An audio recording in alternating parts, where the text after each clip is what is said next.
Hilangnya Santi di kantor pemerintahan memicu kepanikan massal. Namun, bagi Dinda dan Bimo, hanya ada satu tujuan, kembali ke SMA Taruna Bakti. Mereka tahu arwah Maya telah membawa pulang semua korbannya ke titik awal tragedi tersebut. Malam itu, badai besar melanda kota. Saat Dinda dan Bimo sampai di gerbang sekolah, mereka melihat pemandangan yang mustahil. Bangunan SMA Taruna Bakti tampak berkedip, berubah-ubah antara bangunan modern yang megah dengan bangunan tua tahun 2015 yang sudah lapuk dan dipenuhi lumut. Bimo, sekolahnya, seolah-olah punya dua wajah. Din, mereka masuk ke dalam. Lorong-lorong sekolah tidak lagi memiliki ujung. Saat mereka melewati ruang kelas, mereka tidak berada di lantai 2, melainkan kembali ke depan loker ke-214. Lorong itu seolah melingkar dalam lingkaran setan yang tak berujung. Suara tangisan Maya terdengar sangat keras, memenuhi setiap inci udara. Di tengah koridor laboratorium, mereka menemukan pemandangan yang mengerikan.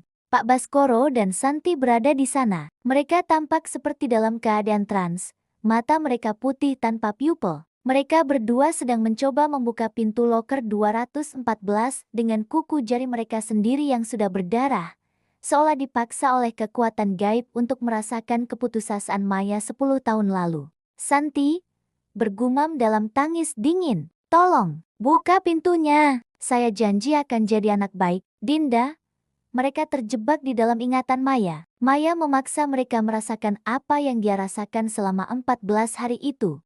Tiba-tiba, udara di sekitar mereka berputar hebat. Sesosok bayangan besar sosok penghuni asli yang menarik Maya 10 tahun lalu muncul dari plafon. Sosok ini bukanlah Maya, melainkan manifestasi dari kebencian dan energi negatif sekolah yang telah memangsa jiwa Maya yang murni.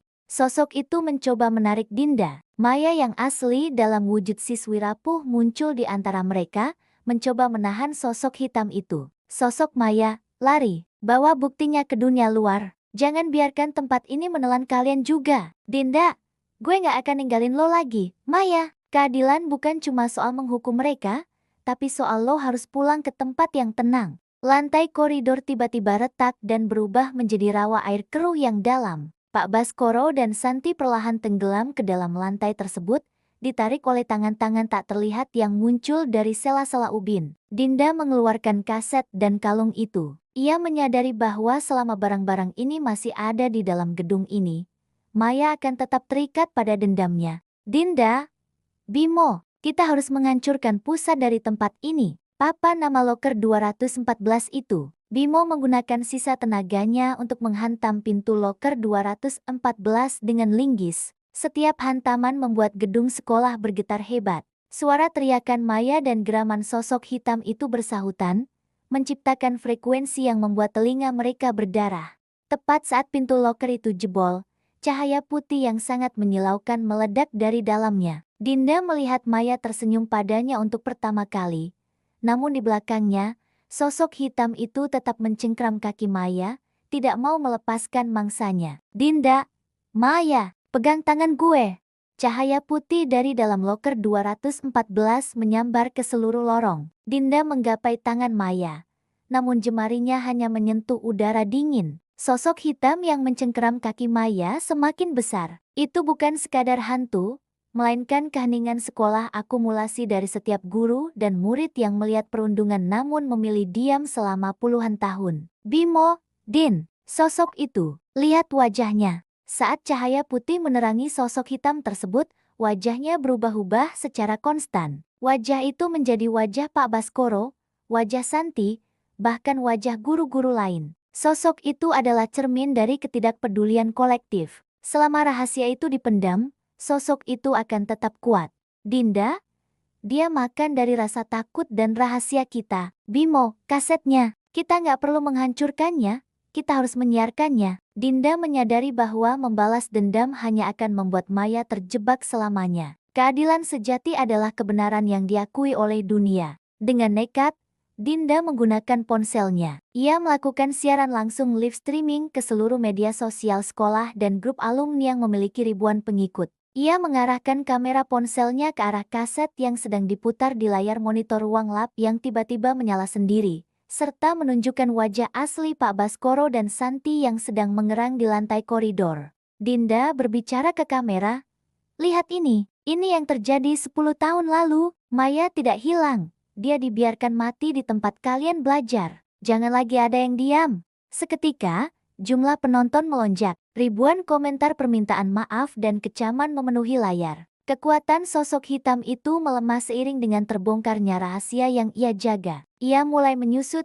merintih, dan akhirnya hancur menjadi abu yang tertiup angin. Seiring hancurnya sosok hitam itu, gedung sekolah berhenti bergetar. Kabut hitam perlahan memudar, digantikan oleh sinar matahari pagi yang menembus celah-celah jendela laboratorium. Pak Baskoro dan Santi ditemukan pingsan di lorong.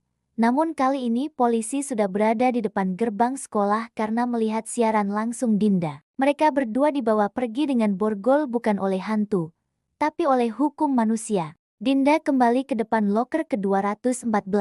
Maya berdiri di sana, wajahnya tidak lagi pucat atau penuh luka. Ia mengenakan seragam yang bersih, rambutnya rapi, dan matanya bersinar tenang. "Maya," suaranya kini merdu dan jelas. "Terima kasih, Dinda. Aku tidak lagi merasa sendirian. Suara kalian jauh lebih keras daripada tangisanku." "Dinda, kamu bisa pergi sekarang. Maya, pulanglah."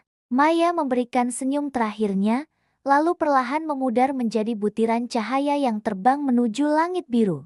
1 bulan kemudian, SMA Taruna Bakti mengalami perubahan besar. Loker 214 tidak lagi digembok. Pihak sekolah mengubah lorong laboratorium itu menjadi taman literasi yang terang dan penuh bunga. Sebuah plakat kecil dipasang di sana dengan tulisan, "Untuk Maya dan mereka yang berani bersuara." Dinda dan Bimo berjalan melewati lorong itu di sore hari. Tidak ada lagi bau melati, tidak ada lagi bau tanah basah. "Bimo, masih dengar sesuatu?"